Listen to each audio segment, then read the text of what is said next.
నమస్తే, welcome to BRK. నేను దేవిక. తిరుపతిలో దారుణం. విద్యార్థినిపై అసిస్టెంట్ ప్రొఫెసర్ అత్యాచారం. మరొకరు వీడియో తీసి తిరుపతి భక్తి, విద్య, సంస్కృతి కలిసిన నగరం. ఇక్కడి విశ్వవిద్యాలయాలు విద్యార్థులకు ఆశాజనక భవిష్యత్తు చూపిస్తాయి. అయితే అదే నగరంలో ఇటీవల వెలుగులోకి వచ్చిన ఒక ఘటన దేశవ్యాప్తంగా ఆందోళన కలిగించింది. విద్యా బుద్ధులు నేర్పాల్సిన ఒక అధ్యాపకుడు తన హోదాను దుర్వినియోగం చేసి ఒక నిరపరాధ విద్యార్థినిపై అమానుషంగా ప్రవర్తించాడన్న ఆరోపణలు బయటపడ్డాయి. ఇంకా షాకింగ్ విషయం ఏమిటంటే, మరో అధ్యాపకుడు ఆ దారుణ దృశ్యాలను తన మొబైల్లో రికార్డ్ చేశాడన్న సమాచారం వెలుగులోకి రావడం. ఇక ఈ ఘటన వెలుగులోకి రావడంతో విద్యార్థి సంఘాలు ఆగ్రహం వ్యక్తం చేయడంతో పాటు యూనివర్సిటీ పరిపాలన వ్యవస్థ కూడా కదిలిపోయింది. ఇక ఒడిశా రాష్ట్రానికి చెందిన ఒక యువతి ఉన్నత విద్య కోసం, మంచి భవిష్యత్తు కోసం తిరుపతిలోని ప్రసిద్ధ సంస్కృత విశ్వవిద్యాలయంలో బీఎడ్లో చేరింది. ఇంట్లో ఉన్న వాళ్ళు ఆమెపై పెట్టుకున్న ఆశలు, ఆమె భవిష్యత్తు కోసం చేసిన ప్రయత్నాలు అన్నీ ఈ ఒక్క అడుగు నుంచి మొదలయ్యాయి. ఉపాధ్యాయురాలిగా ఎదగాలన్న ఆమె కల ఈ విద్యాభ్యాసంతో నిజం అవుతుందనే నమ్మకం ఆమెకుంది. అయితే ఈ క్రమంలో ఆమె ఊహించని అనుభవాన్ని ఎదుర్కోవాల్సి వచ్చింది. కాపాడాల్సిన, ఆదర్శంగా నిలవాల్సిన విద్యా గురువు ఆమె నమ్మకాన్ని దుర్వినియోగం చేశాడన్న మాటలు ఆమె ఇచ్చిన ఫిర్యాదు ద్వారా వెలుగులోకి వచ్చాయి. విద్యార్థిని తెలిపిన వివరాల ప్రకారం ప్రారంభంలో ఆమెకి ఒక అధ్యాపకుడు తరచూ వ్యక్తిగతంగా మాట్లాడాలని ప్రయత్నించేవాడు. మొదట అది సాధారణ సంభాషణలా అనిపించింది. కానీ కాలక్రమేణా అతని ప్రవర్తనలో అసహజ మార్పులు కనిపించడం ప్రారంభమయ్యాయి. తన హోదాను, తన దౌత్యాన్ని, తన అధికారాన్ని ఉపయోగించి విద్యార్థినిపై మానసిక ఒత్తిడి పెంచాడనేది ఆమె ఆరోపణ. ఇక విద్యార్థి, అధ్యాపకుల మధ్య ఉండే నమ్మకం, పవర్ డైనమిక్స్ అన్నీ ఇక్కడ ధ్వంసమయ్యాయి.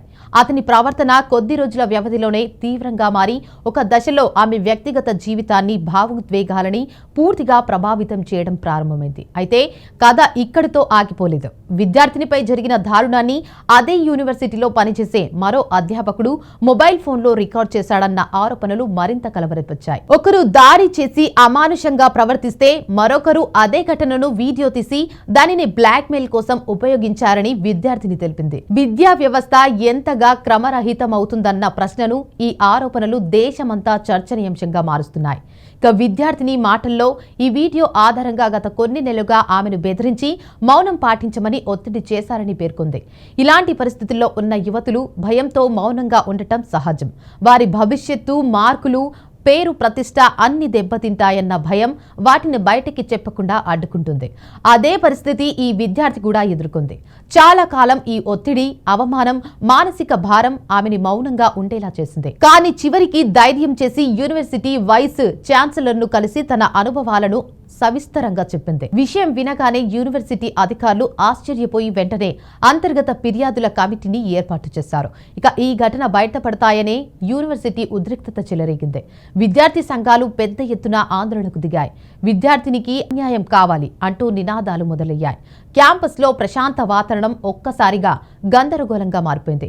క్లాసులు ఆగిపోయాయి. హాస్టళ్లలో, క్యాంపస్లో చర్చలు వేగంగా సాగిపోయాయి. ఇక యూనివర్సిటీ రిజిస్ట్రార్ ఈ విషయాన్ని పోలీసుల వద్దకు తీసుకెళ్లి అధికారికంగా ఫిర్యాదు చేశారు. పోలీసులు వెంటనే కేసు నమోదు చేసి సంబంధిత అధ్యాపకుల మొబైల్ ఫోన్లు సీజ్ చేశారు. సాక్ష్యాలను సేకరించడం, సీసీటీవీ ఫుటేజ్ పరిశీలించడం, సాఫ్ట్ మరియు విద్యార్థులను విచారించడం వంటి చర్యలను దర్యాప్తు అధికారులు వేగవంతం చేపట్టారు.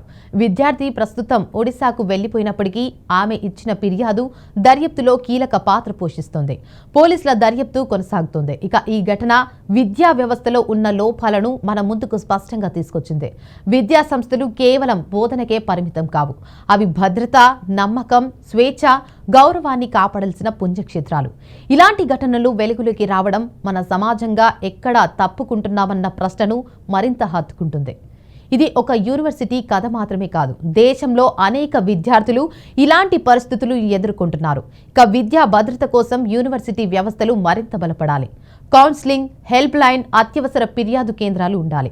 అధ్యాపకుల నియామకంలో కఠినమైన స్క్రీనింగ్ ఉండాలి. ఇక విద్యార్థుల హక్కులు, భద్రత, గౌరవం అన్నీ రక్షించబడేలా ప్రత్యేక విధానాలు అమల్లోకి రావాలి. సమాజం కూడా విద్యార్థుల మాట వినాలి. వారి సమస్యలకు స్పందించాలి. వారి నమ్మకాన్ని కాపాడాలి. ఈ కథనం ముగింపు వద్ద మనమందరం ఆలోచించాల్సిన ఒక విషయం: విద్యార్థులు ఎక్కడైనా ఇలాంటి పరిస్థితుల్లో ఉన్నప్పుడు మౌనం పాటించకూడదు. ఫిర్యాదు చేయాలి. న్యాయం కోసం నిలబడాలి. యూనివర్సిటీలు, తల్లిదండ్రులు, అధికారులు మనమందరం కలిసి ఇలాంటి ఘటనలు మళ్లీ జరగకుండా కట్టడి చేయాలి. ఈ ఘటన దర్యాప్తు కొనసాగుతుంది. ఇక నిజం వెలుగులోకి రావాలి. బాధితురాలికి న్యాయం జరగాలి. విద్యా వ్యవస్థలోని ప్రతి విద్యార్థి భద్రతగా ఉండాలి.